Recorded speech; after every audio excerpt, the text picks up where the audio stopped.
देश के आदरणीय प्रधानमंत्री नरेंद्र मोदी जी के आह्वान पर बिहार में भी जितने मंत्री विधायक या मुख्यमंत्री हैं उन लोगों के भी काफिला में कटौती आ गई है। देखिए, बिहार के शिक्षा मंत्री जो है वो इलेक्ट्रिक गाड़ी से जा रहे हैं, वो अपने कार्यालय तक, शिक्षा भवन कार्यालय तक। और जो बिहार के माननीय मुख्यमंत्री सम्राट चौधरी जी हैं वो अपने जो कार्यालय सचिवालय भवन है उसमें जा रहे हैं पैदल। लेकिन देखिए, यहाँ की जो पंचायती राज के मंत्री है और उपेंद्र कुशवाहा के बेटे दीपक प्रकाश है वो भी पैदल जा रहे हैं। और देखिए, हम चूँकि चंपारण से आते हैं और चंपारण से अभी एक सामने निकल के आया है कि विधायक जो लौरिया के विधायक है विनय बिहारी वो वंदे भारत एक्सप्रेस से जा रहे हैं। लेकिन सवाल ये है कि कब तक ये महामारी से भारत जूझेगी। और जूझने के कारण देखिए, आज पेट्रोल बेतिया में 110 रुपया 27 पैसा लीटर हो गया है और आने वाले समय में भी पेट्रोल का दाम बढ़ सकती है।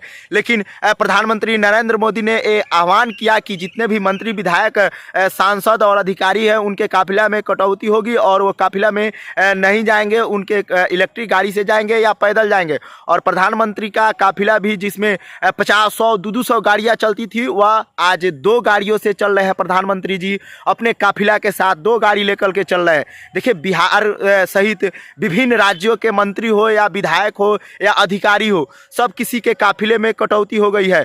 लेकिन सवाल ये है कि इस महामारी से आम जनता कब तक जूझेगी और कब तक इस महामारी का सामना करेगी। प्रधानमंत्री नरेंद्र मोदी ने कहा कि विकसित भारत बनाएंगे, टॉप 10 भारत बनाएंगे। लेकिन कब होगा ये भारत, यही देखने के लिए प्रधानमंत्री नरेंद्र मोदी जी को जनता ने 3 बार से प्रधानमंत्री बना रखा है। यही देखने के लिए कि आज पेट्रोल का दाम 111 रुपया होगा, 110 रुपया होगा। यही देखने के लिए कि आज गैस की महामारी से कई घरों में खाना नहीं बन रही है, लकड़ियों की किल्लत हो गई है। कई घरों में खाना आज भी लोग खाने के लिए जूझ रहे हैं। लेकिन सवाल ये भी कोई नहीं पूछ रहा है कि क्या प्रधानमंत्री नरेंद्र मोदी जी कब तक इस महामारी का सामना ये देश की जनता करेगी। आपने तो चुनाव बिता लिया, आपने 5 राज्यों में चुनाव था, उसमें आपने हवाई जहाज यात्रा कर लिया और बड़े बड़े काफिलों के साथ आपने उस चुनाव का यात्रा कर लिया। लेकिन आपने 3 राज्यों में बहुत ही अच्छे मैंडेट के साथ सरकार बनाई है। लेकिन सवाल ये भी है कि ये जनता कब तक जूझेगी आपके इस महामारी से, कब होगी निदान, कब तक यहाँ की लोग महामारी के सहते रहेगा, कब तक इतना महंगाई बढ़ते रहेगी, आम जनता कब तक पे रहेगा। यहाँ किसान अपने यूरिया के किल्लत से जूझ रहा है और यहाँ जो खाने कमाने वाले लोग हैं वो बाहर नहीं जा पा रहे हैं। बताइए, 500 में एक गैस का सिलेंडर, 500 जो गैस का सिलेंडर था वो सिलेंडर अब 800 रुपया हो गया है।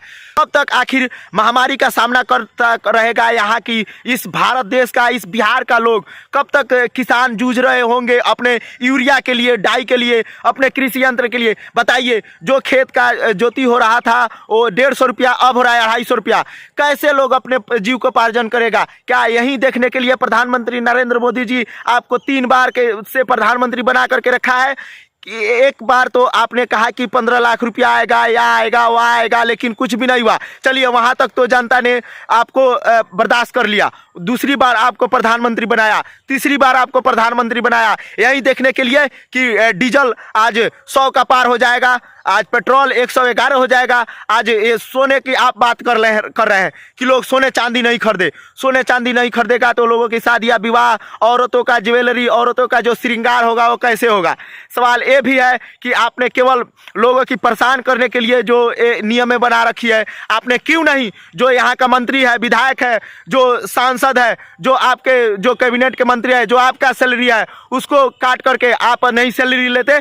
आप प्रधानमंत्री है, विधायक लोगों की सैलरी नहीं देते, जो मंत्री है उनका सैलरी, उनका जो टीए भाता हाबी जाबी आता है वो नहीं देते, मुख्यमंत्री है उनका काफिला नहीं जाता, जो मुख्यमंत्री है उनका सुरक्षा इतना है वो नहीं जाता। आप उन लोगों पे क्यों नहीं रोक लगा रहे हैं? आम जनता को कब तक परेशान कीजिएगा प्रधानमंत्री जी। जनता जूझ रही है 2 वक्त के रोटी के लिए। आज इतना महामारी है कि लोग कमाने खाने में दुर्लभ हो गए हैं। जो लोग एक बेरा के खाना खा रहे हैं वो सोच रहे हैं कि दूसरी वक्त का रोटी हम लोग कैसे खाएंगे। लेकिन इस पे सवाल कोई नहीं कर रहा है। लोग ये सवाल कर रहे हैं कि आज मंत्री जी ने पैदल यात्रा किया, आज मंत्री जी ने इलेक्ट्रिक वाहन से यात्रा किया, आज विधायक जी ने वंदे भारत से यात्रा किया, लेकिन ये कब तक? वो विधायक है, माननीय है, आप माननीय है, आपका तो रोजी रोटी चल जा रहा होगा प्रधानमंत्री जी, लेकिन ये कब तक महंगाई का सामना कर रही होगी यहाँ की जनता, जो भारत की मासूम जनता है? आपको 3 बार से प्रधानमंत्री बना करके रखा है, कब तक इस महामारी का सामना कर रहा होगा? आप लोग कमेंट में बताइएगा कि क्या इस सरकार से उम्मीदें की जा सकती है कि अब जो महंगाई बढ़ गई है, वो जीएसटी का टैक्स हो गया है। आप बताइए, जो बिहार सरकार है, जो केंद्र सरकार है, वो 24 रुपया ले रहा है गैस के कनेक्शन, एक सिलेंडर पे 48 रुपया हो गया। ये कब तक महामारी का सामना कर रहा होगा प्रधानमंत्री नरेंद्र मोदी जी, इस देश की जनता? क्या आम जनता के लिए ही ये कानून है, ये नियम है? आप लोग वीडियो को ज्यादा से ज्यादा शेयर कीजिए। जय हिंद।